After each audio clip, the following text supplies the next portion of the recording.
Today we will discuss dependent, independent and intervening variables in teaching. In the context of teaching, dependent, independent and intervening variables are used to analyze and understand the dynamics of educational process. Independent variables. These are variables that are manipulated and controlled by the researcher or educator to observe their effects on other variables. In teaching, independent variables could include teaching methods, instructional materials, class size, and teachers' qualifications. For example, if a study is examining the effect of teaching methods on students' performance, the teaching methods may be traditional lecture method versus interactive activities would be the independent variable.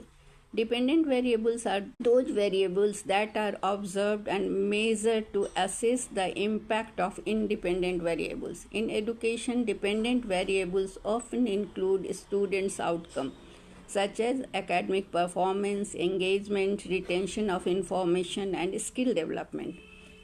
Examples: in the same study, students' performance like test scores, grades would be the dependent variable as it is expected to change based on the teaching methods used. Intervening variables, also known as mediating variables. These are variables that may mediate the relationship between independent and dependent variables. They help to explain the process or mechanism through which the independent variables affect the dependent variable.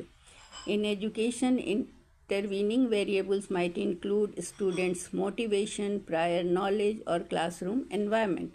For example, in the study on teaching methods and student performance, student motivation could be an intervening variable. The teaching method might influence students' motivation, which in turn affects their performance.